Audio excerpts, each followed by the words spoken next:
I think we're going to go ahead and get started. So I won't eat too much into our time. Hey everybody, good afternoon. So glad you all are here. Thank you so very much. We're going to go ahead and get started. So, what we talked about last week. Let's see, anyone here from last week? Were you here, Barbara? Were you here, Leslie? What did we cover last week? What sits out in your brain?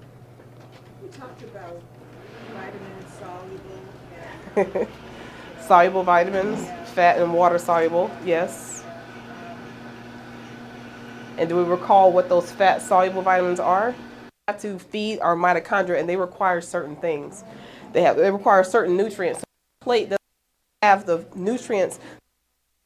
When you finish is when you tend to feel get the itis, as they call it. You get sleepy, you get tired. When you finish your meal, you should feel great. You should feel like, okay, not heavy and weighed down. You should feel energetic, and that's supporting your mitochondria. Okay, that's a good way to indicate. It's not all deep fried and all brown and all that kind of thing, okay, on the plate. We try to avoid that. So that's the first thing, and we'll discuss what those nutrients are. We're not going to do all that today. Hey. No, you're good. Come on. We're just getting started. Okay, Sheila, number 2. Is your meal made of organic sourced foods for energetic nutrient density? Okay, so I hate to use this as a vegan, but to beat a dead horse, as they say, right? I think every class I talk about organic foods and the importance of eating organic foods. So if you go out to a restaurant, what's the likelihood that their food's going to be organic? Right. So to make up for that, because it can't happen every time, you can't say for the rest of your life you're never going to eat out. Okay, but that means when you're at home, you have control of what you can eat. So that way, at least most of the time, you're taking in organic, hey Ian, nutrient-rich foods. Okay, so you have control over that. All right, so that's good. Hey Kim, you got a handout? Okay, would you read number 3? Is your meal free of known delayed food allergens? Who knows what a delayed food allergy is? Rebecca, that's the correct answer. But it's slightly more to it than that. Okay, I think I've told you all my story several times, but I was allergic to basically everything, okay? Everything that was deemed healthy, like all the vegetables and all the fruit, I was totally allergic to, but all the chicken and cheese and sugar I could eat, I had no problem with it, seemingly. And my allergist told me I was the most allergic client he ever had in his 20 years of practice, just allergic to everything. So those kind of allergies, like if I eat right now banana, I have an immediate reaction. If you eat something that you know you're allergic to, you have an immediate reaction. So that's not a delayed food allergy. A delayed food allergy is something that you ate a month ago that's showing up today, and you'll never relate the two. Okay, so when you have an immediate reaction, it's called an IgE test, and that's what most people do. So you go to an allergist, they do that thing and they roll everything on your back. Hey, Margaret. They do that thing, they roll on the back and they see what puffs up, right? That's for an IgE. That's the molecule. And that's for immediate reactions. IgG, like I golf, is for delayed food allergies. And that can last up to 56 days in your bloodstream. So something you ate 56 days ago, you have no idea what you ate 56 days ago, or if that is causing you any kind of problem. So you can get that test done. So if you're concerned that you eat certain things and you just always feel weird, you have a lot of inflammation in your body, that's a test that you can get done. Okay? So saying all that to say, so if you know you have a delayed food allergy to pistachios, and it causes inflammation in your body, that's something you want to eliminate for at least 3 months, and then gradually work it back in to see if you've detoxed everything else out and improved your gut microbiome, just as an example. Yep. Where would you get that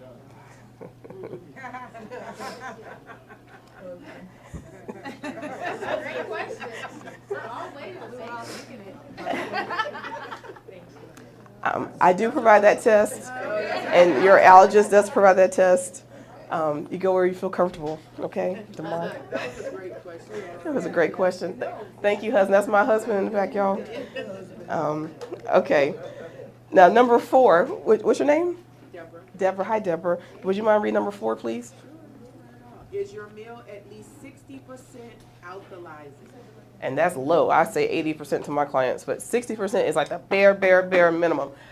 What does that mean, alkalizing? You said sauce? No salt? No. Maybe the pH level is? Yes, it's referring to pH of the food that you're eating. Yeah. Like they alkaline water. Alkaline water is its own beast. That's a separate conversation. But alkaline foods versus acidic foods. So let's see. Is a Krispy Kreme donut alkalizing to the body or acidic to the body? And why is that Krispy Kreme donut, as delicious as it may be, why is that acidic to the body? Refined sugar, the white sugar, right? And the refined white flour, right? That's why that's acidic. Broccoli, is that alkalizing or acidifying to the body? Okay.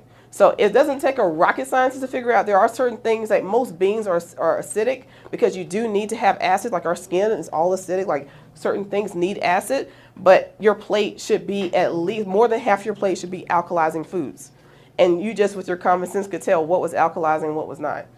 If it's white rice, white sugar, white flour, it's acidic. If it's processed, if it's anything you put in a microwave, it is acidic.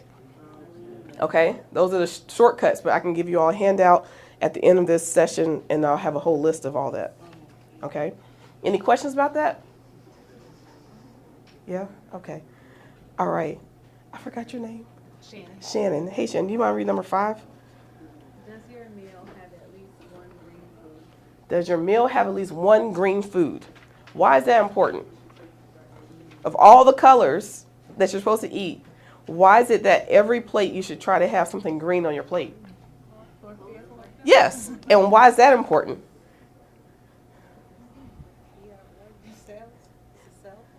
It's a, you're very warm. Like I think you get the most energy from the sun with the green leafy vegetables. You're still, y'all in the right ballpark. So yes, so the chlorophyll, that's what cleanses the blood. It's the only thing that can cleanse like that. So that's why you want to have chlorophyll every day, preferably every meal. Okay, so if you have something green on your plate, even if your main plate is all brown and deep fried, at least have a salad. Okay? Seriously, it will help and you get the fiber and all that. Okay, Pastor, do you mind reading number 6? Is your meal filled with high ORAC. Yes. antioxidants? Yes. The ORAC scale is a scale that judges food for how powerful the antioxidants are. So commonly, because there are some foods that you don't see in a grocery store that are like off the charts, but like blueberries and cloves are super, super high in antioxidants. So if you're eating berries, fresh berries, super, super high in antioxidants. You want to make sure you're eating foods that are rich in antioxidants. And so as a reminder, I know Yvonne knows, but does anybody else recall what are antioxidants? Not all at once, or does Yvonne have to tell us all again? Leslie, I think you got No, it's there, but I can't get it out. Margaret? Okay, go ahead, Yvonne. They fight free radicals, which are what? Antioxidants fight free radicals in the body, which means what? We're saying all the right buzzwords, right? But we got to know what it actually means so that when we eat these things, we know what it's doing for our bodies. Huh? Keep your cells moving properly. Bring oxygen to the cell. There we go. That's the antioxidants, right? So the free radicals oxidize your cells, right? It's like rusting your cells. So the antioxidants prevent that from happening. So that makes you age slower. You're gonna be healthier when your cells are replicating. They're gonna replicate in a healthy state instead of a diseased state. Okay. Hey, Denise. So the oxygen in your cell causes it to replicate faster. Replicate faster and efficiently. Like it's gonna be a healthy replication when you go through that process. Yep. Okay, number 8. Let's see, who's next? Linda. Oh, 7. Excuse me. 8 grams of refined sugar. This is very lenient because you have 0 grams of refined sugar, okay? But if you happen to have an indulgence, look at the label, and it should be 8 grams of refined sugar or added sugar or less, okay? That's being very generous. Now, what is 8 grams? Since we don't use the metric system, what's 8 grams? Anybody? It's divided by,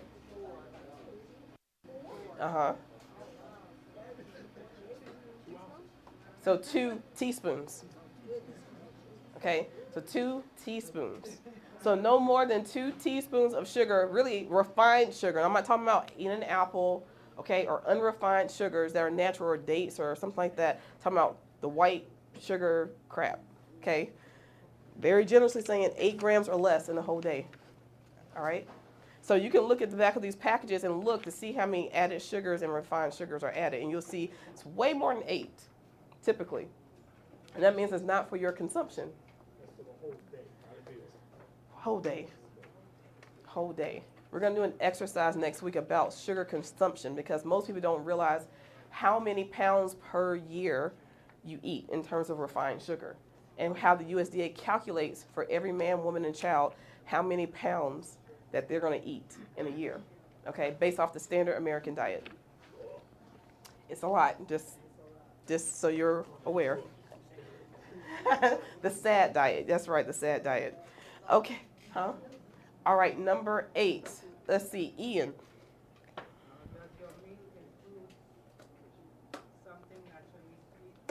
Yes, eating something naturally sweet every day helps with mood.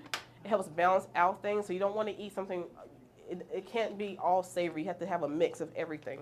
You don't want to just lean on one side. Like I think it was last week, if you have a really strong sweet tooth, that means you don't eat enough bitter, because that's the antithesis, right? So if you're eating a lot of bitter, you don't eat any sweet, you still have to eat things that are naturally sweet. Even if it's an orange, even if it's, a grapefruit, it's still considered sweet, okay? So you want to make sure there's a balance of that at least throughout your day, okay?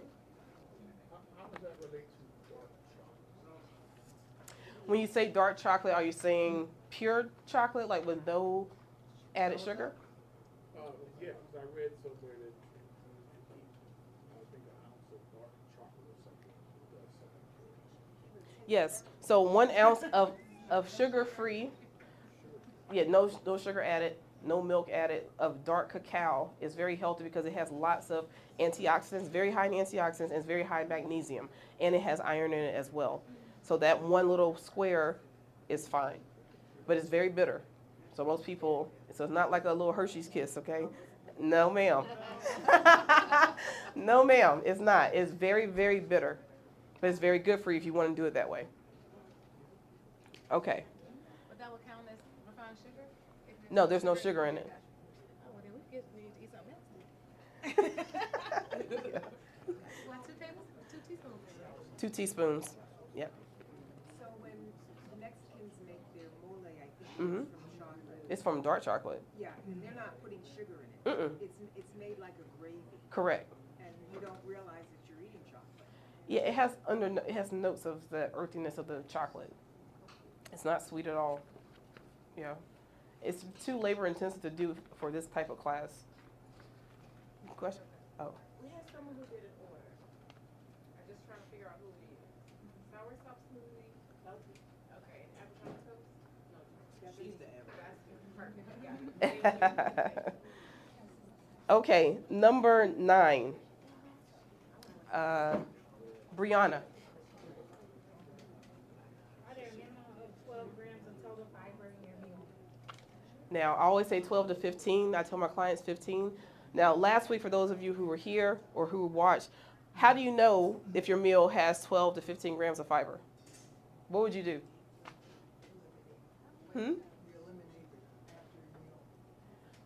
Okay, that is a way. She said you'll eliminate after meal. Yes, that is a good indicator. But how do you know before you eat if you have enough fiber in your meal? Make sure half your plate is green. Huh? Make sure half your plate is green. That's another great indicator. That's another great indicator, yes. Okay, look it up. Okay. If you're not a professional that had to study this in detail, that can just look and know how much fiber is in it, look it up. Look at how much French fries, how much fiber is in that. How much fiber is in these things, so that you'll know. So that you'll know. And then after you get used to looking it up, you'll be able to see, okay, I don't have enough fiber on my plate. I need to add something that has fiber on my plate. But just look it up. That's what Google's for, nutritionfacts.org has it's a great system. You can look it up and it'll tell you all the information. Okay? Yeah, that wasn't a trick question, y'all. It sounded like a trick question. You said what now? 4.4 grams of fiber for fast food. That's right. So they got 4 grams of fiber. So what else? What else is on your plate to get you to that bare minimum of 12, preferably 15 grams of fiber? And that will keep you regular, okay? Because as we discussed, if you eat 2 major meals a day, so if you eat breakfast and you eat lunch, then you should be eliminating twice a day. If you're not even eliminating once a day, you have stuff backed up in there from weeks ago, and it's going to smell horrible coming out, okay? And it's not supposed to. You don't need to wear deodorant if you're eating clean. You can poop, and no one will know, and it comes out very quick and effortless. You wipe once, there's nothing on the tissue. That's how it's supposed to be. And if it's not happening like that for you, there's some stuff that needs to get worked out, some cleansing, some detoxing that needs to happen, okay? And so that way, the stomach cancers, the colon cancers that are just on the rise in the United States, that's the reason why. People are backed up, literally backed up. So just think about that. So if you're not eating enough fiber and you're not drinking enough water or eating enough water-rich foods, you're going to be backed up, okay? Because your ideal bowel transit time, as we discussed last week, is 18 hours. If you don't know how long your bowel transit time is, like I said, you can eat a kernel of corn because our bodies can't digest corn. And so from the time you eat it to the time it comes out, how many hours is that? And so if it's over 24 hours, you need a clean house, okay? That's how you start getting polyps. That's how all these things start to happen in checkups. And they're like, oh, it's okay. No, it should be clean. It should be clean. All right? Yep. One of the things that you said last week that was very disturbing around this. I asked you if you eat a meal and you go to the bathroom soon thereafter, you said you're not getting any of the nutrients that are coming out, right? Close to what I said. Close to what I said. So it's not that what you just put in your mouth and you go to the bathroom, that's not what's coming out. Okay, it takes, and we can talk about that. There's enough time it has to sit in your stomach. It's enough time it has to go through your large intestine, enough time to go through your small intestine. It won't come out that fast. If it's less than 14 hours, I was saying, Yeah. it comes out. You're not absorbing the nutrients. If it's less than 14 hours. Approximately. I mean, these are placeholders, okay? Some people are different. But in general, if it's less than the 18-hour mark, preferably less than the 14-hour mark, and you're already eliminating, then you're not absorbing the nutrients. Something's happening in the small intestines. You're not in the microvilli, and you're not absorbing the nutrients. And it probably shows. It probably shows dark circles on your eyes. You probably have thinning of the hair, weak nails. You're probably tired. It'll show up in different ways if you're not absorbing your nutrients. Okay. Yep. Another question Uh-huh. about the water. Can Yep. you go reiterate about the water we drink and what we need to do to absorb our water? Okay. The best thing to do is to eat your water, so like watermelon or any kind of water-rich fruits, because that's structured water. The next best thing is to take regular water and add fruit to it and let it sit for a couple hours, then you have structured water. The next best thing, if you take regular water and you put a 1/4 teaspoon of salt, preferably pink Himalayan salt or Celtic salt, because it has lots of magnesium, it has the potassium and the sodium that we need. Then you can drink that and you won't go pee immediately. Because some people say, I drink almost a gallon a day, but I'm constantly eliminating. You're not absorbing the water. If you drink water and then 10, 15 minutes later you're going to go use the bathroom, you're not absorbing the water. You're not hydrated, even though you're drinking lots of water. So that means some other things are going on, but to help combat that so that you can actually absorb the water, you need to have those trace minerals in the water. So that's why you want to have it as close to nature as possible. That's why you want to eat your water, drink your water, or add some salt to your water, just a 1/4 teaspoon in about 20 ounces of water. Some people say if I put salt in it, I have high blood pressure. Would that bring up No. high blood pressure? I'm talking about a 1/4 teaspoon of salt and about 20 to 32 fluid ounces of water. Any other questions about that? Are y'all quiet today? Okay, I gotta get to cooking real soon to wake y'all back up. Okay, that's fine. All right, we're gonna get through this. Let's see, what number are we on? 10? Okay, what's your name? Alfreda. Would you mind reading 10, please? Does the meal include a raw fruit or vegetable? Why is that important? Fiber, yes, but more importantly, what? Hey, Ramona. The enzymes, perfect, Ramona, yes. Because the raw is what's going to give you the digestive enzymes to break down the food. Because most of what Americans eat, it's been cooked to death, okay? Everything's cooked. Hardly anything raw, and if you eat a salad, it's a little side salad with iceberg lettuce, ain't got no nutrients in it, and you put ranch and heavy $1,000 all this crap on it, and no nutrients, okay? So eat something properly raw, and you should probably do that with each meal, but at least once a day, you should be eating something raw. That's why I always try to incorporate a raw dish in this class. Does raw mean it's like straight out the ground and cold, or can raw be warm? It can be warm up to what temperature? 118 degrees Fahrenheit is still raw. Anything beyond that, it's when the degradation begins to happen with the enzymes that break everything down. So that's why we can make soups in the Vitamix, because it will actually get warm. You'll see steam coming out, but it does not exceed 118 degrees. I think it's like 110 degrees. Okay.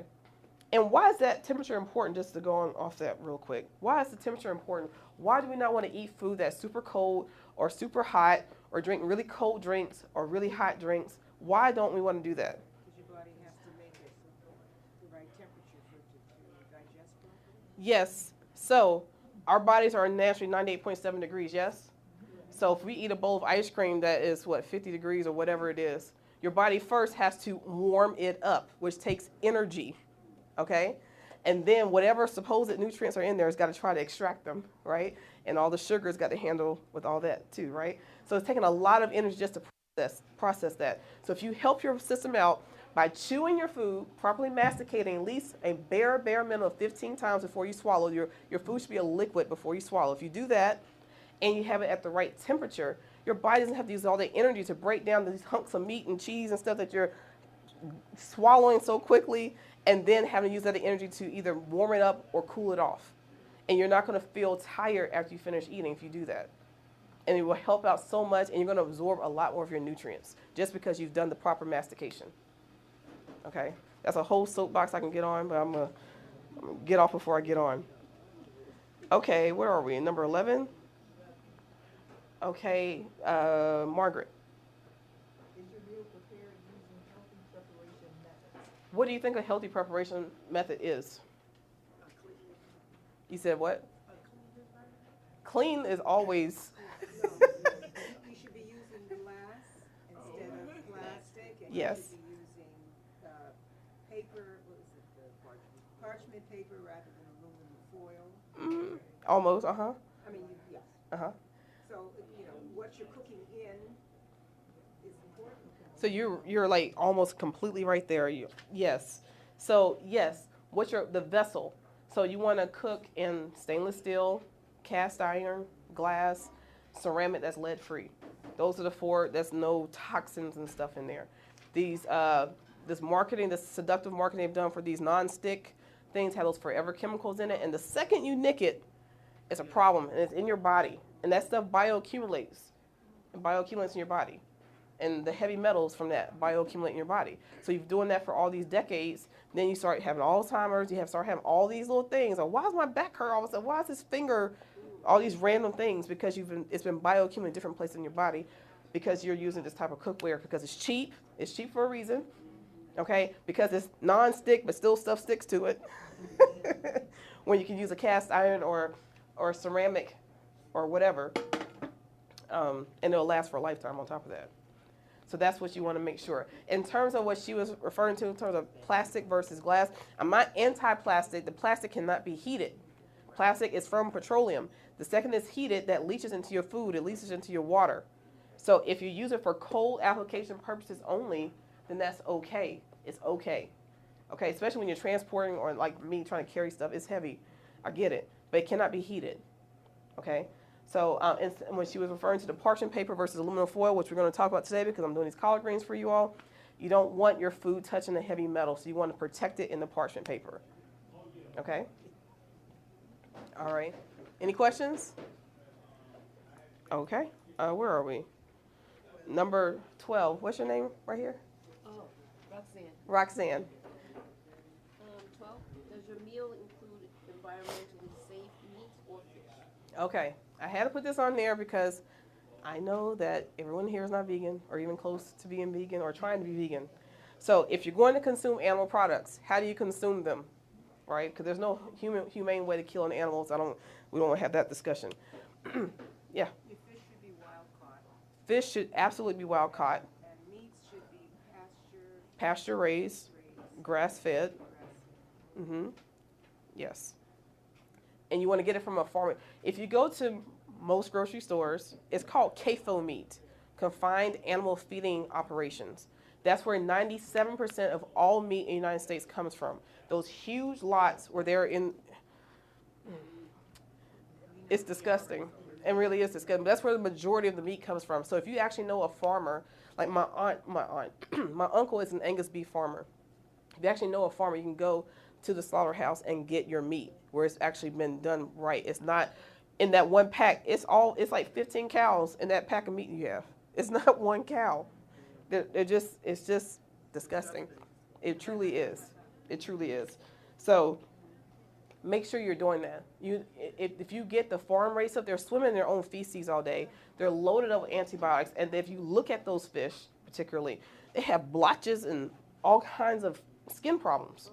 It's terrible. It's terrible. So ignorance is not bliss on this. It's like you either, what's the saying? Make time for health now or disease will make time for you later. Okay? It will make time for you if you don't make time for it. All right. I hope that wasn't too graphic because I can go there, but that's not today's lecture. Okay. Number 13. Ma'am, what's your name?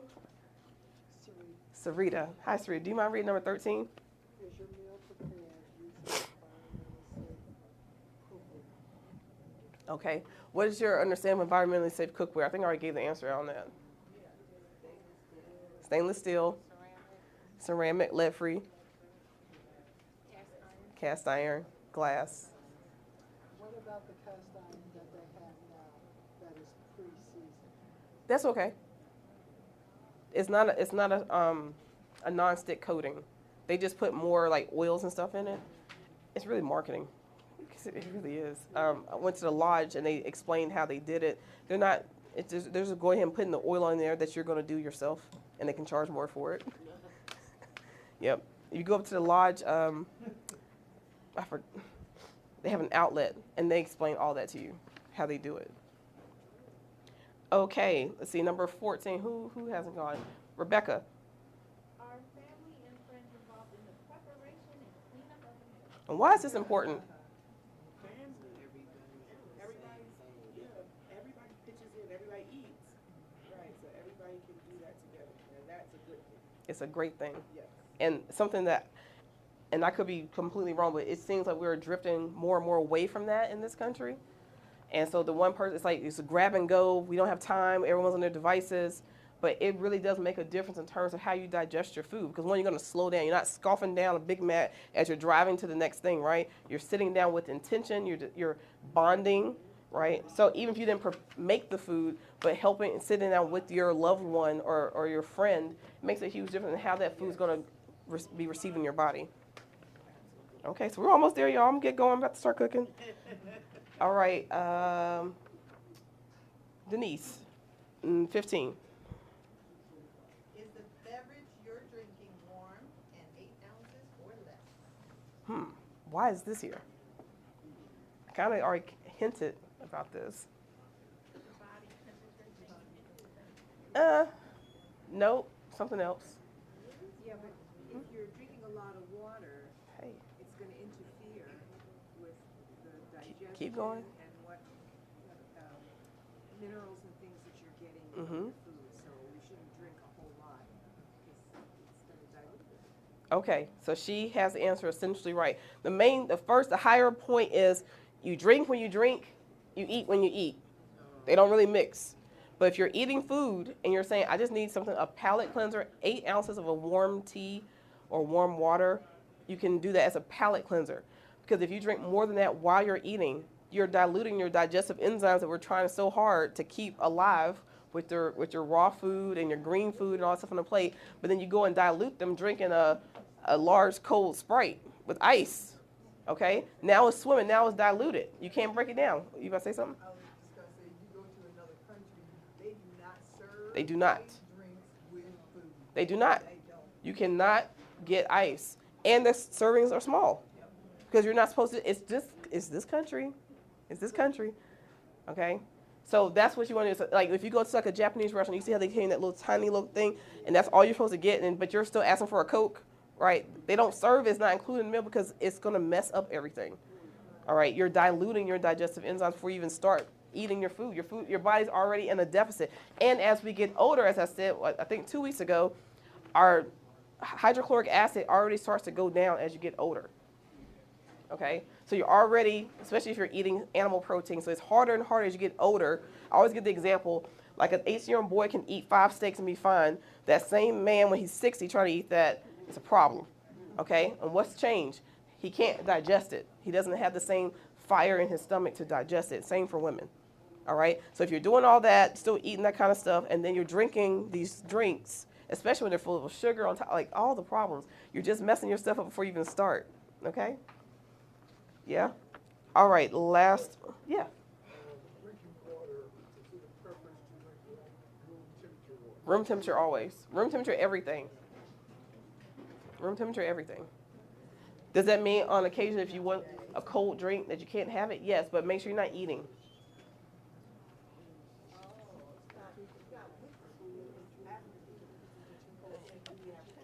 Everything should be you should drink everything at room temperature. But I know some people may not want to drink a room temperature smoothie. It may not sound very appealing, okay? So if you're going to do that, that's the only thing you're consuming, that's fine. But if you're doing that and you're eating a meal, no.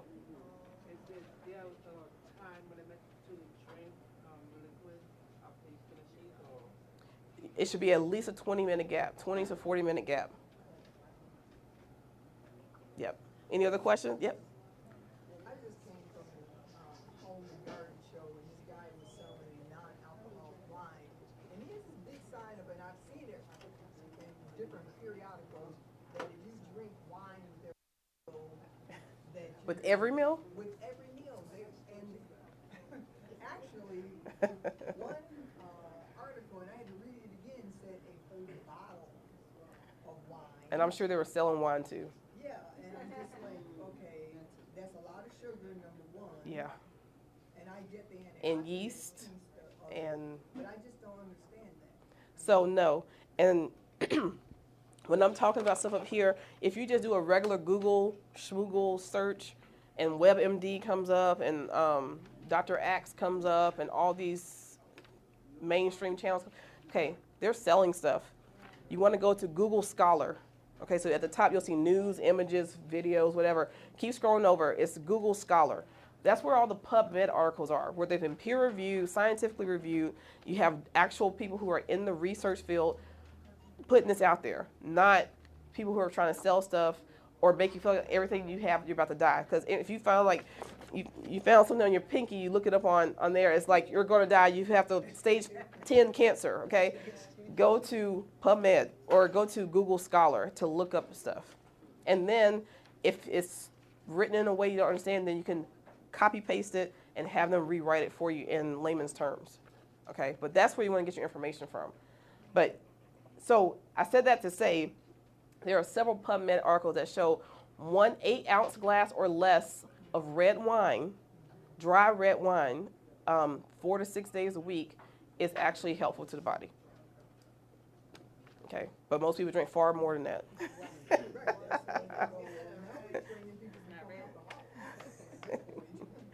Okay. Yes. So can I drink grape juice and get the same beneficial, nutrients as the wine? They have different nutrients, but they both have resveratrol.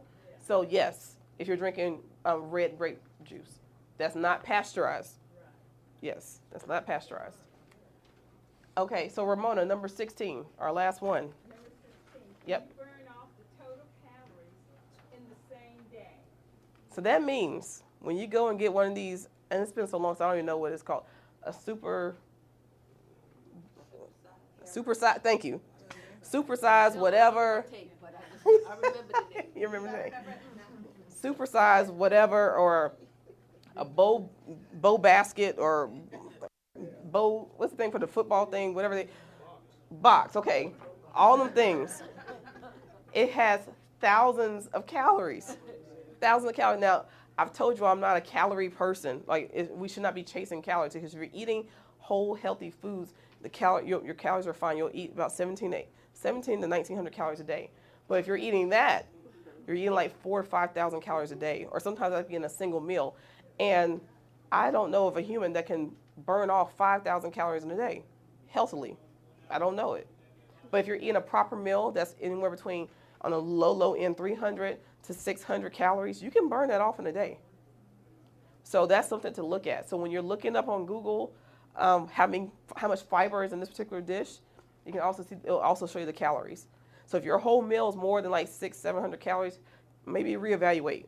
Okay, that means you got something that's probably deep fried. You probably got a ton of oil in there. Like I told you, oil is so calorically dense because 1 tablespoon is 120 calories. Just 1 tablespoon. That's not gonna make you feel any fuller. It's not gonna taste any better. It's just pure calories. Okay. When you use oil, be very selective and be very intentional with it.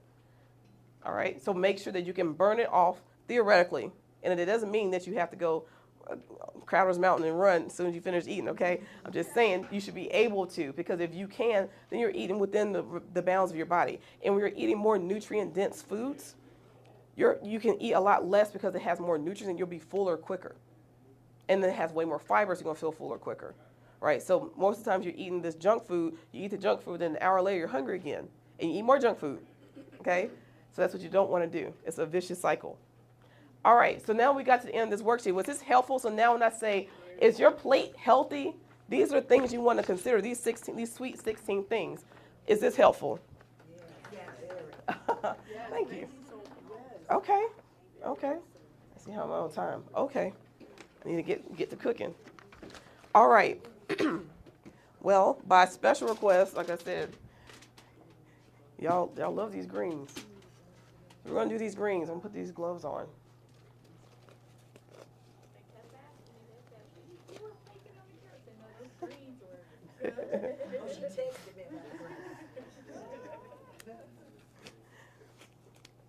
I've been doing this for years, even before my lifestyle changed. Just from culinary stuff, just experimenting in the kitchen. Like, you can bake chicken, why can't you bake something else? That was my thought process on that. Okay. Ooh, chef. May I borrow your chef knife, please? Sure. Thank you. All right. So, of course, you want organic collard greens, okay? At this point, I feel like y'all should know that. I have a question.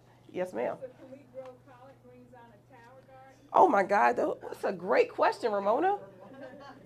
And they taste so much better when they're grown aeroponically. They truly do, actually. So this is 4 bunches of collard greens. I'm hoping this will be enough for you all to taste, okay? I didn't have a bigger bowl to put more. Well, I did, but I couldn't anyway. So it's going to show you when Chef brings his knife, because my knife is at my house. You're going to take the collard greens, and some of them I strip when they're really, really sturdy and fibers, but don't throw it away. You can give it to your dogs for a snack if you have a dog. You can put it in your compost bin if you compost. But more importantly, awesome. On a silver platter. Thank you. Y'all give it up to, this is the executive chef and owner of Love and Action Cafe. Thank you so much, Chef. All right. So all you're going to do is let me finish that thought. So you can strip them if you want, but I like the different texture so it's not all just, okay? But do what you want to do. You can take this and you're going to roll it, as they say, like a cigar, but I've never rolled a cigar. So this is what I've just been told. And all you're going to do is just chop it.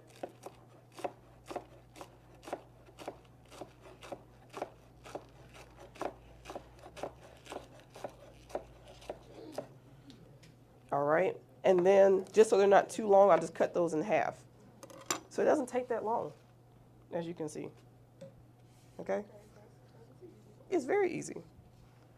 And so 1 bunch is $2.50 organic at Whole Foods, because for some reason my hair teeter only had non-organic collard greens. I was like, not doing that. And the ones that are already chopped up in a bag, I have yet to see them organic. So, all right, so now we have all of our greens. So y'all can see this is not a magic trick. Okay. Now, on my recipe, on my website, I think I say you can use like a teaspoon or so of sesame oil, and that's fine because it adds flavor. Hey, but you know my favorite oil, biasly, is red palm fruit oil from Naija, okay?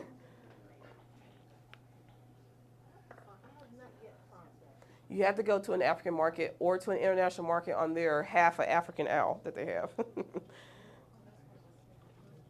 It's not going to be in regular grocery stores. All right. So this next part is really up to you. Whatever seasonings you like in your collard greens, that's what you use, okay? Minus the ham hock and all that stuff, okay? Actual seasonings, okay? Actual seasonings. So when I was at Pastor's house on Wednesday, it was just whatever the ancestors were telling me. I just picked up stuff. It really was not prescriptive. So each time it kind of tastes a little bit different because it's just like, I'm feeling like this today, okay? So I know Ramona was going to do a little bit. These are red pepper flakes, okay? Let's do a little bit of that. Yeah, this is the fun part. You just be creative. All right, so this is a little bit of mushroom umami seasoning blend. I'm going to do quite a bit of onion powder. And you see all these are salt-free so far. Huh? Okay. Do a lot of garlic powder. Y'all funny. I never even made a collard green. Oh, yeah. You never even made a green? Well, we're going to change that, right? We're going to work on it? Okay. That's okay. Okay. This is one of my new favorite seasonings. Well, not new. I've been using it about 2 years. So I'm going to put the secret out there, okay? This Badia Complete is the business, all right? But this one does have salt in it, so be mindful that this one does have salt. Anywhere. It's going to be on the, if you go to a regular grocery store, it's going to be on the Hispanic or international aisle. It's one of my secrets, y'all. But because I love you, I'm going to share it, okay?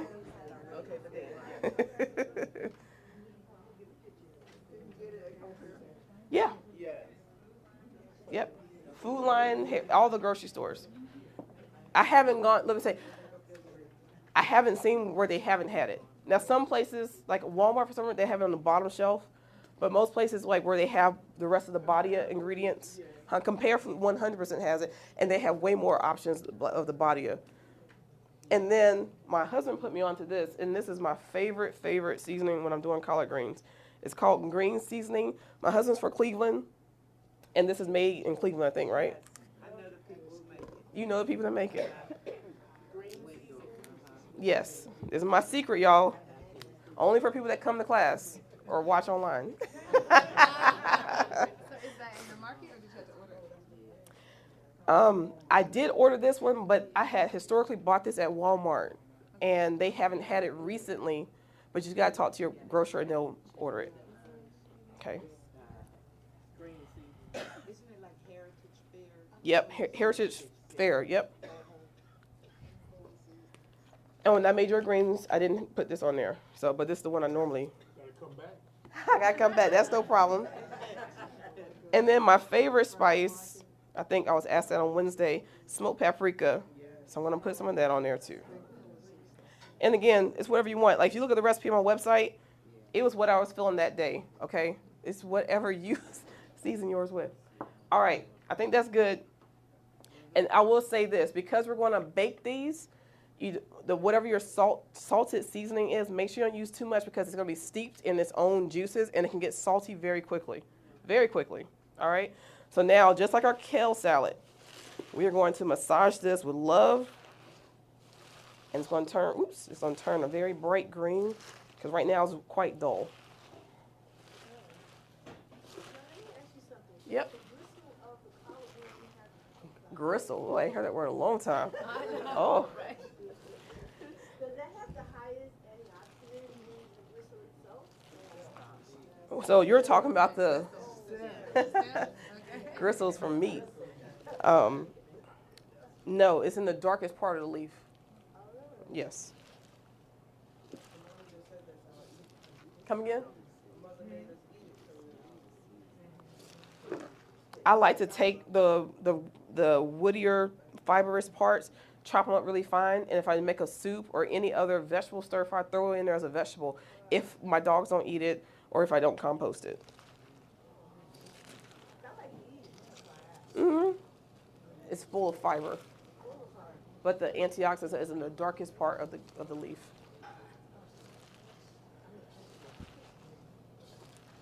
Now, when you get in here, you got to get in here now. Don't play with it. Okay? Don't play with it. But always impart your best intentions. Let's see. Are you just waiting for that to look really green? Or is it a certain amount of time? It's a feel.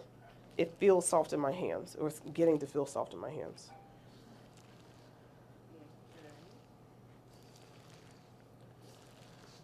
Now, this is a lot of greens. This is like for a lot of people. Okay. All right.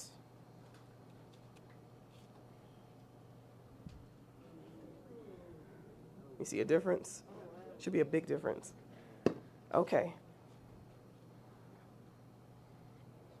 Now the next part. Exactly.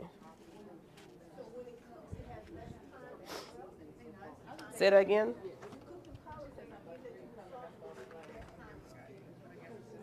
It's not necessarily less time, it's a texture thing. We want these to be tender like they cooked all day.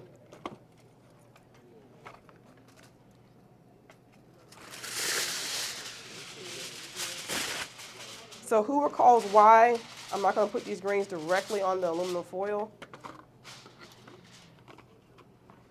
Come on now. Because aluminum is a heavy metal and we don't want that getting into our bodies, right?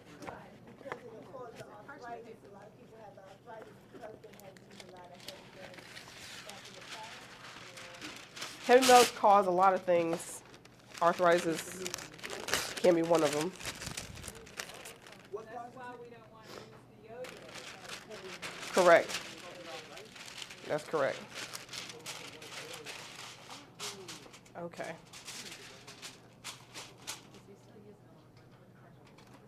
Correct. We don't want the metal touching the food. So if you do like corn on the cob and people wrap it in aluminum foil, same concept. Because if you don't think a piece of that aluminum is getting inside your body,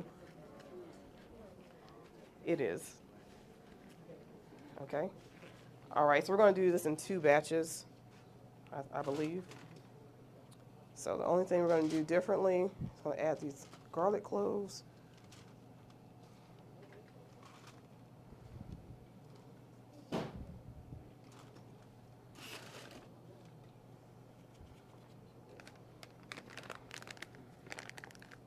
Open this, please. Thank you. Now the garlic cloves that are in here, we've talked about how medicinal garlic is. I put in an equivalent of a whole head of garlic, like 16 cloves is technically like a whole head of garlic. You can put more or less. Once it cooks, thank you so much. Once it cooks, hey, Tanya, welcome. Once it cooks, you can eat them whole with the greens. And if you don't like them or it's too much for you, then you can discard.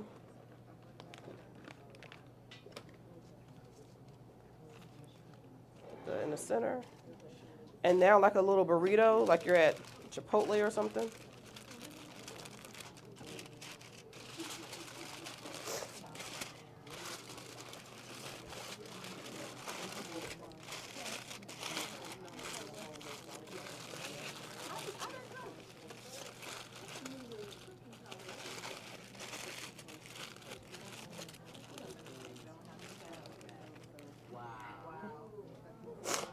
Not difficult at all.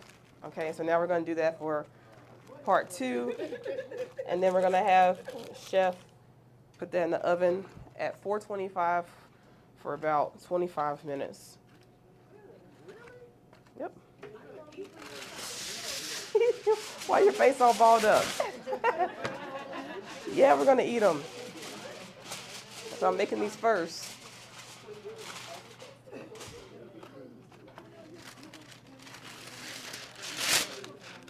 They come out very tender as if they've been in a pot. Did you say that was something that you discovered or something Played around. played around with? Yeah. In my culinary school days.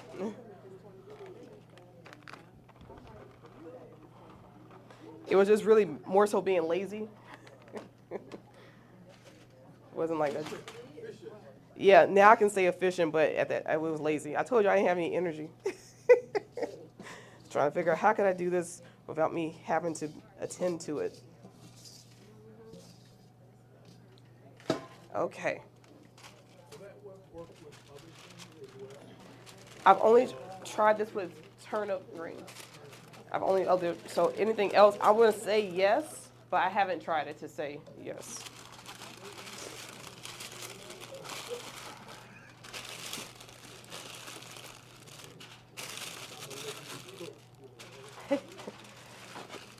Clearly, I would get fired at Chipotle. I can never wrap these things. That's okay.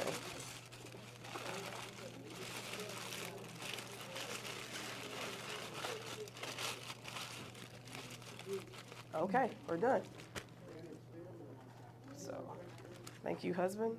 $4.25, please. Put them on a sheet pan. You can take this. Is that easier? Okay. Huh? Whole lot of time. That's the whole. Stuff in the oven just because I don't want to have to tend to it. Exactly. That's the genesis of this recipe. That is the genesis. That's right.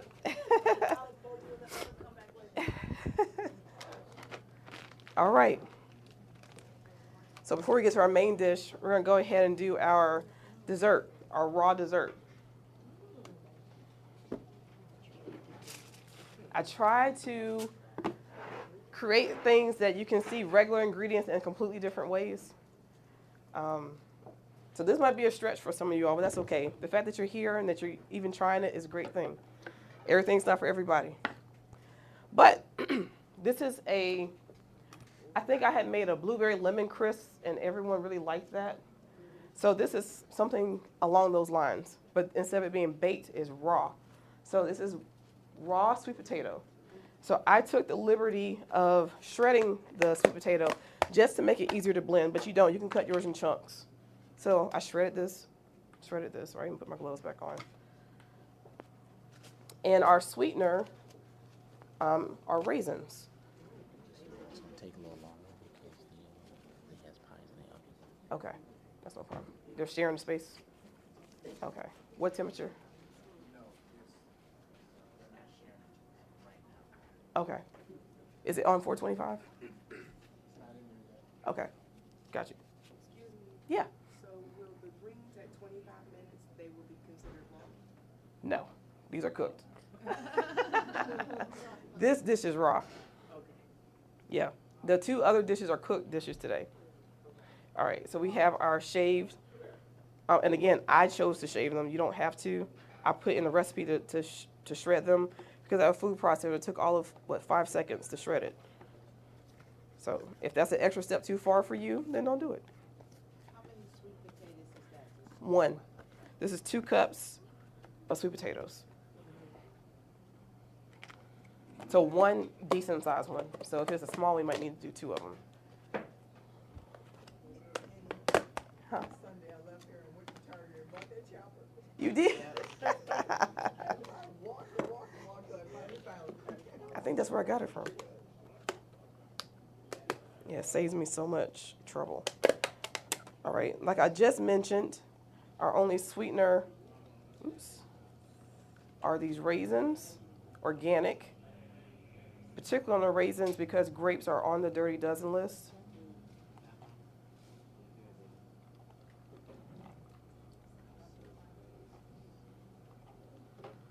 And you don't have to soak them that long. And especially all the organic ones always seem to be already quite plump anyway, but just to make it, you know, I don't want to have a problem during my demonstration. Just go ahead and soak them. They're nice and plump. So this is our sugar. Okay. Soak them in water. Yeah. Soaked in water. So when you said dirty dust, is that bad? You said grapes are bad? No. That's one of the crops that's heavily sprayed with pesticides. Okay, gotcha. Yep. Yep. So the recipe calls for, no, I didn't even bring that, did I? That's the oil. No, that's fine. All right, so I want to add in a little bit of vanilla extract.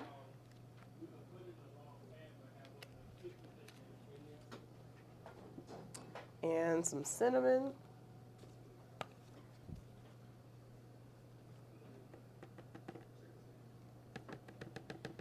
I know some of y'all don't like cinnamon, so let me just be a little light on that for the first blend. And some freshly grated nutmeg. Please don't buy pre-ground nutmeg. It's such a huge difference in taste, and it lasts forever. Okay.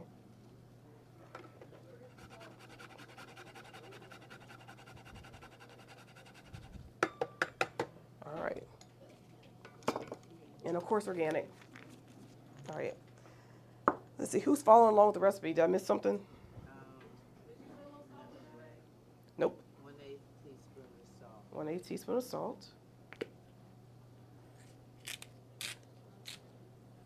Okay, what else? 2 tablespoons of agave. Yeah, I omitted the agave because it was sweet. If you have it and it's not sweet enough for you, then you know you can add the agave. What else? So that's it. That's it? Okay, I thought it said 1/3 of a cup of water. Yeah. It does? Okay. Oh, yep. My bad. Okay. Anything else it says? That's your mountain fuel. Huh? That's your mountain. What kind of water? That's a glass 5-gallon jug that I wasn't gonna lug in here. A third. I think the recipe says 1/3 of a cup, a quarter to 1/3 of a cup, and that's it. Now we're going to blend.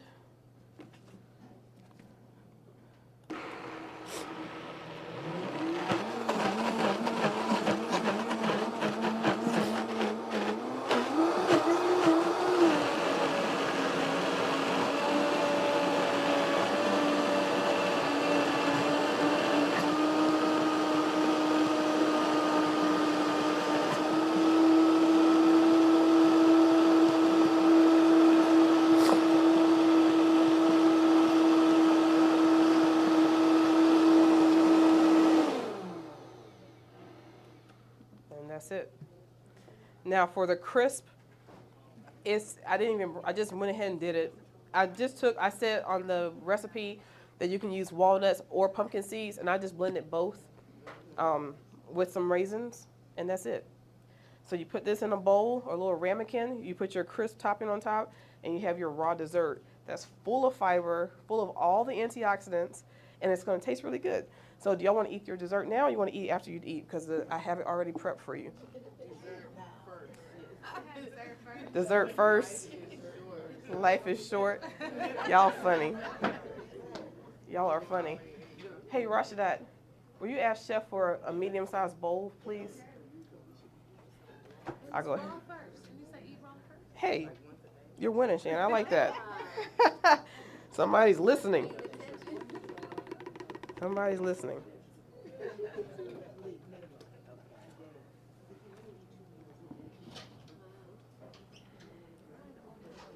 Might be a little short on those.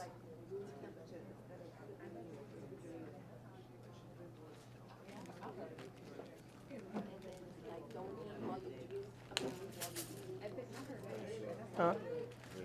Okay. Well, some of y'all get the pre-made one, some of y'all get the one I just made. That's fine. Yep, thank you. And those are spoons. Okay. Let's start right here.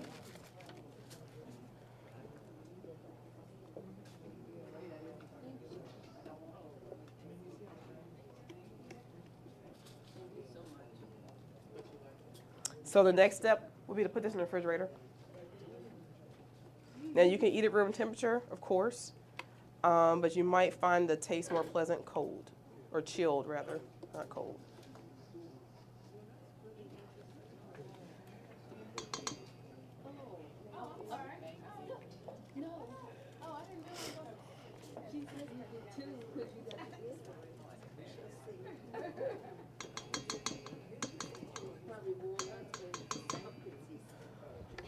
Okay.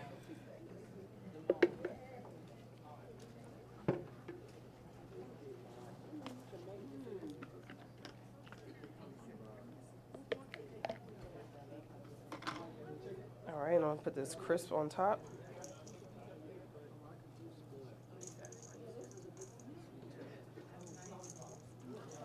So just know if you want it sweeter, you can add that touch of agave, but you shouldn't. There's plenty of sugar in the sweet potato. You have the raisins naturally sweeten it, huh? It is sweet, and you saw what it was. There's nothing to it, and it's quick. Full of fiber. So now we'll just put this in the refrigerator. I didn't put any agave in it, but I put. Oh, I have both on the recipe, but I omitted it because I felt like it was sweet enough. Yeah. That's the crisp. So this one, I mixed the walnuts and the pumpkin seeds with raisins. So another thing, if you, for some reason, if you don't like the taste of the raisins, you can use medjool dates. Mm-hmm. All right. I would say 4. Just enough for it to kind of clump a little bit. Yep.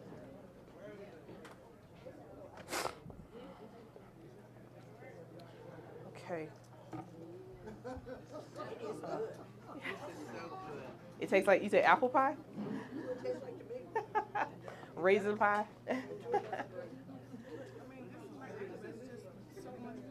Anything ever sweet bought or made to me, because I don't like sweet stuff. You don't like, yeah, my husband doesn't either. Yeah, you should eat something sweet, and I'm thinking, why? But for the balance, Yes. I like. And it doesn't have to be sweet, like you can eat like I said, a grapefruit or an orange. I like not an orange. Yeah, but something that's a fruit that has the fructose and it doesn't have to taste sweet per se. Yeah, absolutely. Absolutely. Okay. Sorry for this half of the room. It's coming. Okay. Hey, Damon, you put this in the fridge? And can you rinse this out? I need this spatula back. Okay. Okay. All right. So now to our main dish. Now we're going to España. Okay. In Barcelona, as they say with the lisp. If y'all have ever been. Oh, I'm glad you like it. So this half a room is okay? Okay. Completely raw. All your enzymes, all your nutrients, all the fiber, all the healthy fats. So this is a sweet snack that will fill you up too. So you know. Midnight. Y'all know not to be eating that late. You're not supposed to eat after the sun goes down. Yes, that's true. That's true. Potato chips, I would tear popcorn up. Y'all are funny. Y'all are funny. Okay. Let me pull this up. Here it is. Y'all see it takes no time. All right, so our next dish, like I said, is from the Barcelona region of Spain. It's called a 3-bean garlic skillet. Okay? So I've already had these portioned out, and I have plenty for everybody, probably some extra ones for you all. It's super, super easy. So if someone's following along to keep me honest, so I don't have to try to remember, because this is not my recipe. I'm not from Spain. So I consult with the professionals, okay? So I don't have it committed to memory like that. Let's see. Hey, come on in. So in Spain, this particular reason, they like to cook with olive oil, which I've already talked to you about, like we don't want to cook with olive oil, right? So because it's how they do it, and we're being authentic, I have it on the lowest heat setting possible. So I'm going to pour in my really expensive olive oil. That's made for finishing. So I thought Thank you. cooking was all about oil wasn't on it. Correct, it is. But we're doing this with what they do. Oh. So we have to make sure it stays on a low heat because we don't want it to smoke. Because once it smokes, it becomes a, Carcinogen. before it becomes a carcinogen, it becomes what? Trans fat. A trans fat. Okay, and that's for any oil that smokes. But because it has such a low smoke point, you want to make sure it does not smoke. Okay, so the next thing we're going to add are onions that I've already diced up. Right? Who's following along with me on the website? You're following? Okay. Make sure I'm not going off course now. And because it's called a garlic skillet, we're going to add several cloves of garlic. Okay. And I would say here, guys, because this is called a garlic skillet, please do not buy that pre-minced garlic mess they put in these plastic balls that taste nothing like garlic because it has that citric acid in it to make it shelf stable, and it doesn't even taste like garlic. So, especially when you're having a dish that has so few ingredients, quality of ingredients really matters. It really, truly matters because you're going to taste all these ingredients. So if you buy the $5 bottle of olive oil, it's not real olive oil. Okay? If it's not, it should be in a glass bottle. Hey, how y'all doing? All right. Let me know when y'all can smell it. So we're going to let those meld for a second. You can already? Okay. Now, the part that makes this from Spain is that it uses, Spain is famous for its Spanish paprika, or as they say, paprika. So this is the one from Spain. You don't have to use that. You can go to your regular grocery store and get the organic one, but it does taste different. And I'll pass this around so you can see. Where did you get it at, Eddie? You ordered it. Barcelona. You know I'm a world traveler, y'all. But a place like the Spice Shop and upper end grocery stores do carry that. Yeah, you're not gonna find that at Aldi or no shade. Just saying you wouldn't find it. No shade whatsoever. You just wouldn't find it there. Huh? Okay, let's see. We're gonna need this. We're gonna need this.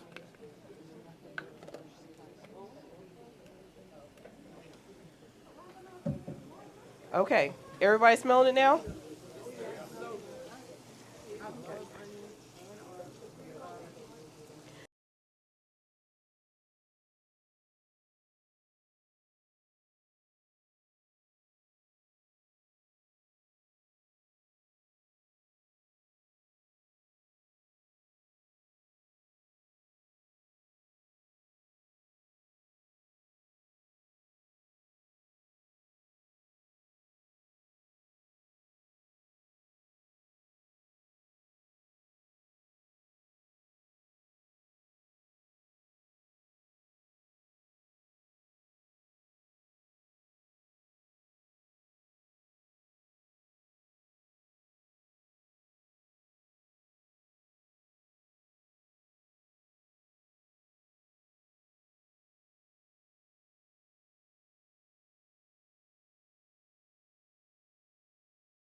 What does that look like?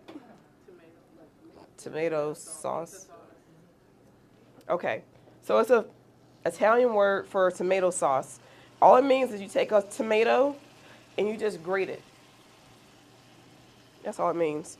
I did bring an empty jar so you can see if you buy it from the grocery store. They have organic ones in the grocery store. That's essentially what it is. I'm saying to say you don't have to go and buy it in a bottle. So we're going to let this cook until it kind of thickens up for like 2 minutes. And this will impart that saffron and paprika flavor into the tomato sauce.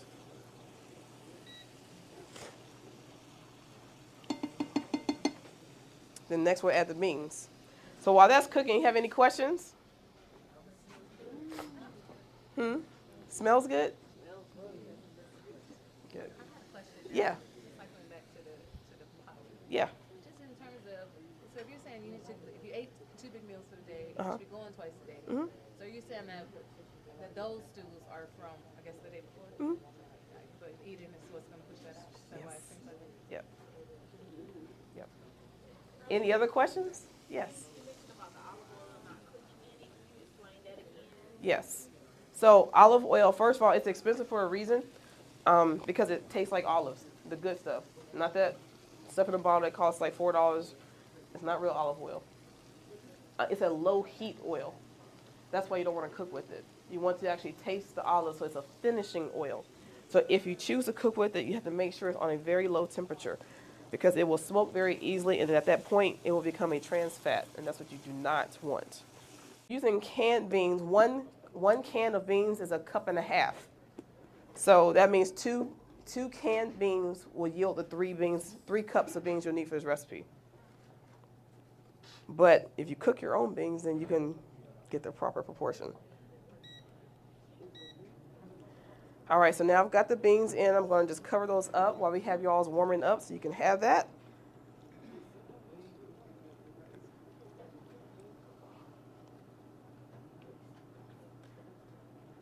I don't know if y'all can kind of see up here. All right, so I'm just going to spread this out. Let that kind of simmer. What does it say to do next? Okay, you put the beans in 1/2 cup of vegetable broth. The veggie broth. Okay.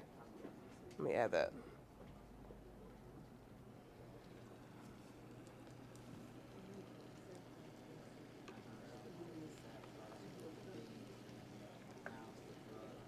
Oh, yeah, you put the saffron in.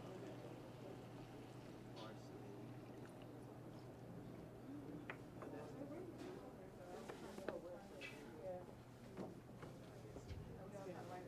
I know, like, All right.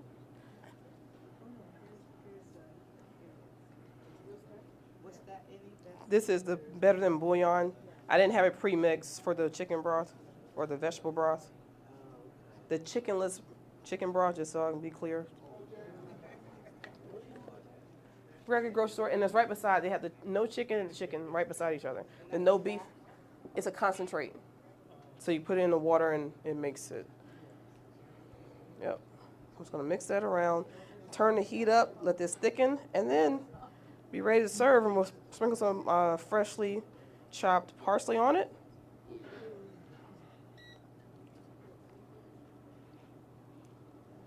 And I believe it said a little bit of salt and pepper, right? Yes. Okay. Parsley be at the end because we want our greens to stay green, right? All right.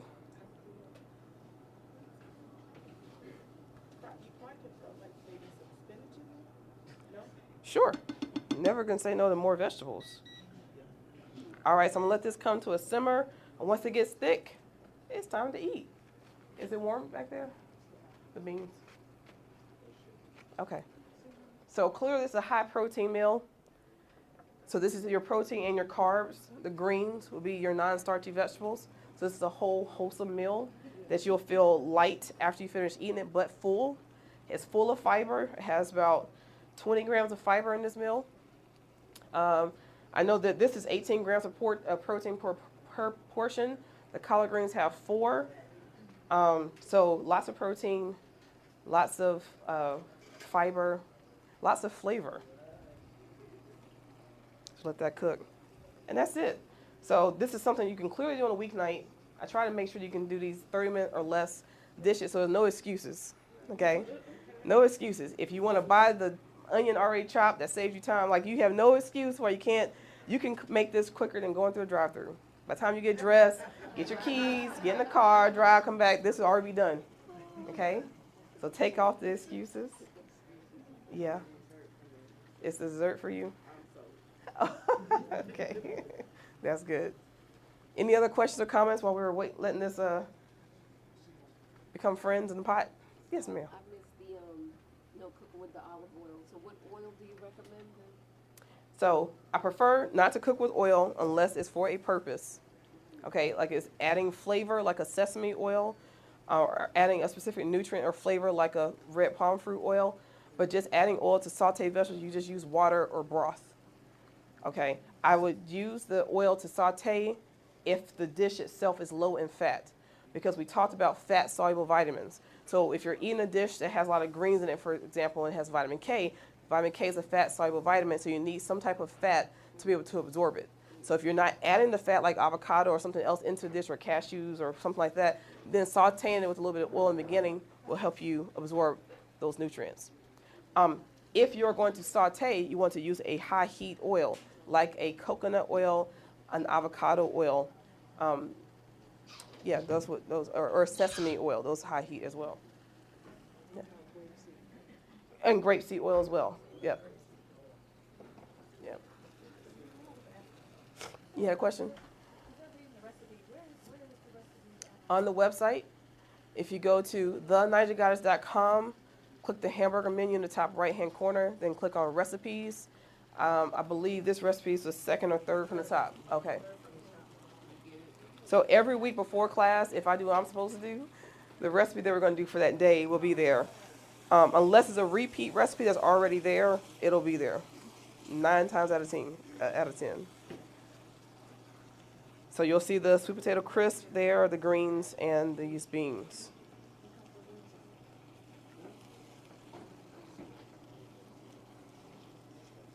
Okay, we're almost there with these beans.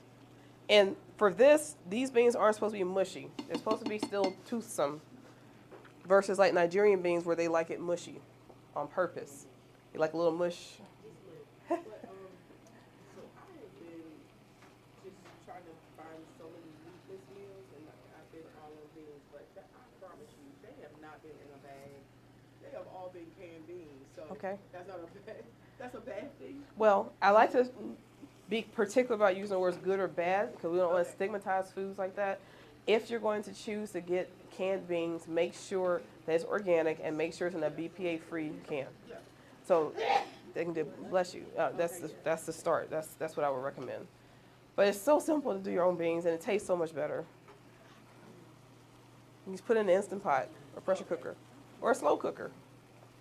Yeah. You soak them overnight with a strip of kombu, because that's what helps make them digestible. That helps prevent a lot of flatulence that's associated with eating beans. Okay, I think we're good. Excuse me? A strip of kombu, which is a strip of seaweed, and it does like it does in the sea. It's going to soak up all those anti-nutrients from the beans that they're letting off those lectins. KOMBU. You can really put any dried seaweed in there. How do you want to serve the greens? We're something last. They're going to have to just come up here and I'll have to serve it to him with some. I'll have to use one of his tongs. So I don't think the greens are ready yet. No, I'll just taste it. Maybe sit a little longer. Yeah. Bring the greens out now. Let's go ahead and ring the rings. Yeah.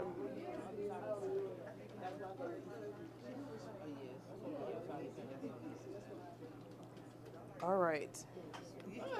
I'm going to taste these for seasoning, and I think we're good. And then we're going to come and serve you all this dish from España. Let's see. Where are my bag of spoons? Yes. Oh, thank you, y'all. Saffron, I've never seen saffron like that. That's from Spain. They have it in the grocery stores, like in a regular container, a glass container, like you're used to seeing.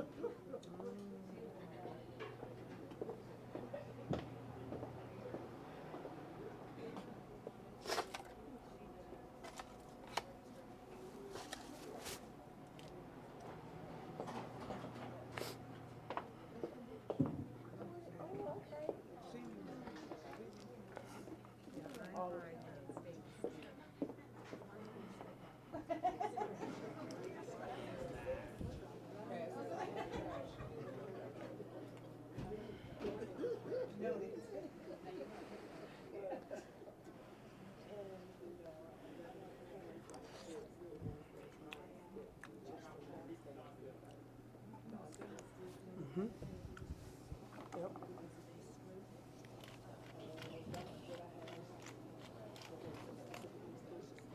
That's good.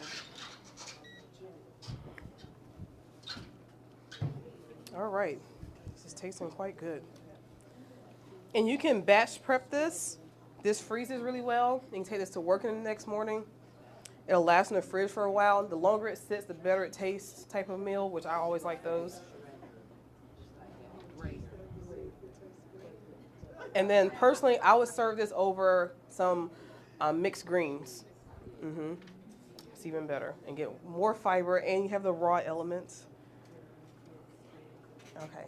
So they're coming out now with y'all's beans that you can taste. I'm just going to finish it off with some parsley. No, raw salad. No, like arugula or a spring mix. Yep. Arugula will be good for the bitter.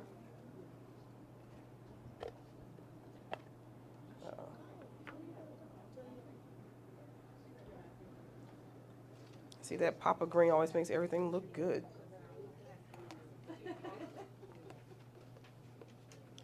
So as you all can see, this is very beginner friendly. You do not need to go to culinary school to do this. I don't know if y'all can see it.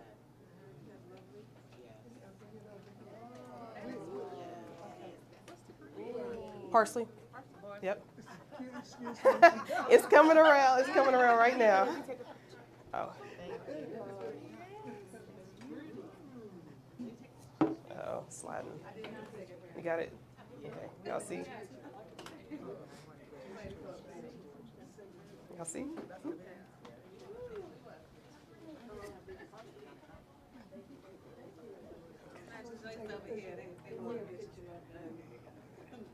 I'm the photographer. You're the photographer? Thank you. Uh-huh. Beautiful. Thank you. Uh-huh. You got it in. Oh, this smells so good. So the two tastes you'll taste would be the paprika and the saffron. Thank you. Oh, this is the bean.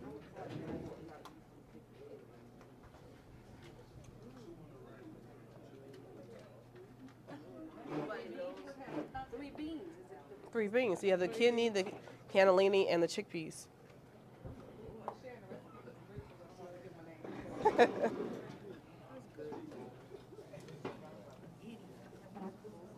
More spoons? Uh-oh.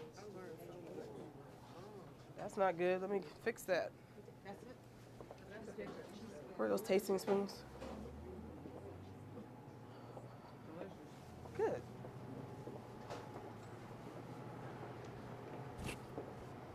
Those tasting spoons come back here.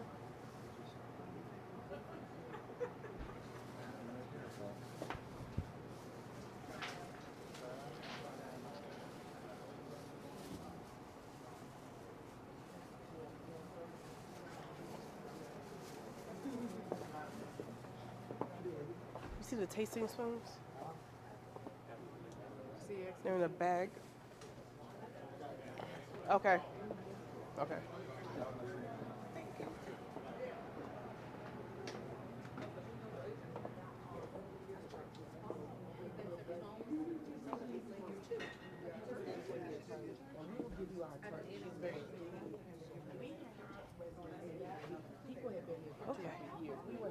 Okay.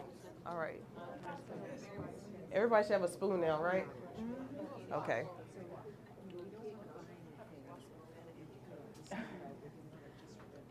If y'all want some of this fresh one, we can have that too. I mean, I did make this the one you're eating today, but it was a couple hours ago. But forgive me for having to sit down. I think I told y'all last week I was viciously attacked by a cat a couple weeks ago, and so my leg hurts. Yeah. Oh my God. Yeah. I hope it wasn't your pet.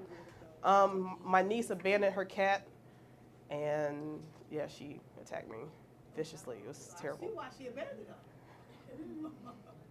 Yeah. What is this, Siamese? It was actually a Maine Coon cat, the huge, like a mountain lion cat, like 20-pound cat. Yeah. Yeah.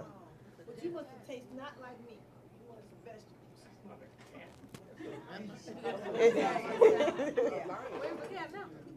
My husband dropped her off at Crowder's Mountain, in the not the walking section, the wild animal section. Yeah, it's a wild animal. Ah, absolutely.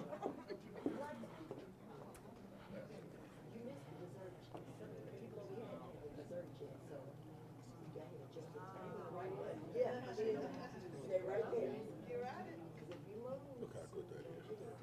Thank you, ma'am. You're welcome. That's what.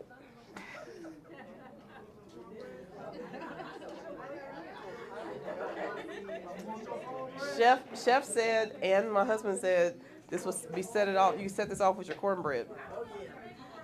Cornbread is not really Spanish, but We won't tell. he won't tell. I'll bring some cornbread for y'all next week. Yeah, we really should. You, Denise, now we really should try growing that saffron. If it can be grown, yeah. I just know they say it's very difficult to grow because I guess I can work it. Well, the tower garden will do anything. That's very true. If it can be grown, the tower garden can do it. That's the raw every day for me. Huh? It's the raw every day. Every day. I'm gonna make changes. You can put the greens in the pot, Why? or just keep them in there for it. How do they taste? I had to taste them again. Taste them again first. I don't have any extra. Just take it. This is perfect. Thank Okay. you. More, please. Absolutely. Crisp now or the greens? Huh? Crisp or the greens? Okay, the crisp is not cold yet, but they can have that if they want. Oh yeah, I And told the him greens. to dessert, but he's sitting in the right spot for when. Yeah, we can go ahead and serve the dessert for those who didn't get it, but it's not fully cold yet, but you'll get the idea. And the tomato sauce. What did you use for tomato sauce? It's just the passata. It's just a tomato. It's just a tomato that you grate Oh, and gotcha. like put over a cheese grater, and you have a sauce. Gotcha. You call Like I it said, this is sada? very minimal ingredients. That's why your ingredients have to count. Beautiful. Thank you very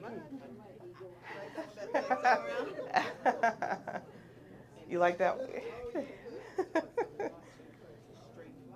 Everything's always best fresh.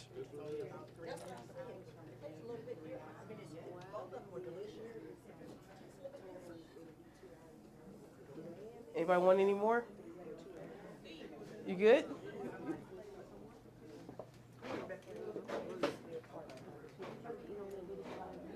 Mm-hmm.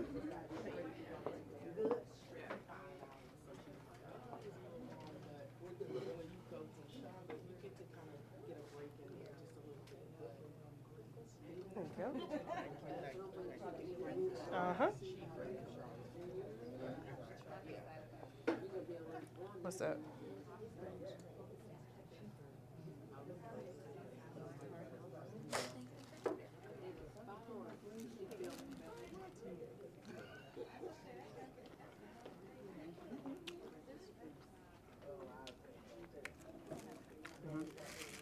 Just need some seasoning. You want to do it out here? You want to do it back there?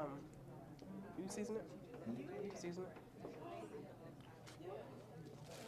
You pour it in the pot and season it? You can do that. And some tongs. You But should have been I want you to season it. Okay. You want me to do it? Yeah, I'd rather come out and taste them right. Yeah. All right. Any more? I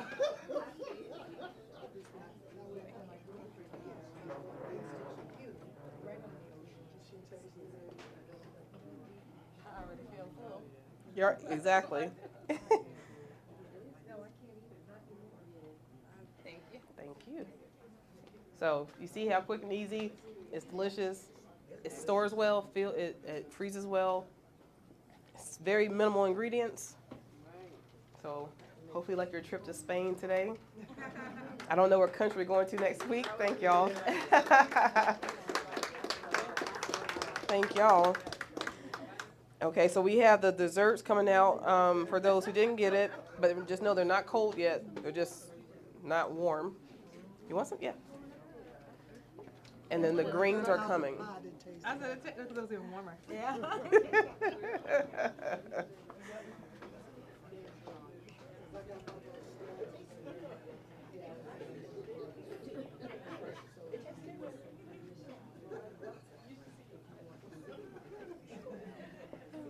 Thank you, ma'am. You're welcome.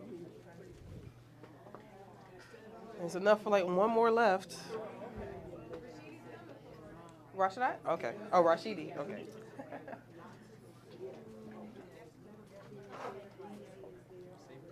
Saving it for you.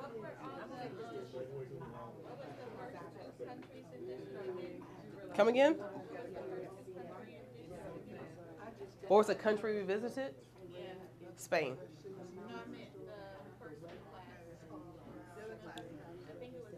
I know we go to Nigeria a lot. Yeah, we went to Italy first class. Then we went to India. We did the chicken tikka masala, and we went to Nigeria.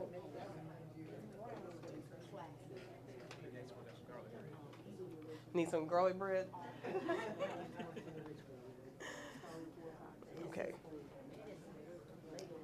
Well, I will go ahead and officially close out class. We will be here next week at 3 o'clock. So tell a friend to come. We'll carry on with our Nutrition 101 lecture series. And I'll just go in the back and help get these greens served and the dessert served. So if y'all have any questions, let me know. Huh? Y'all already have this, half didn't.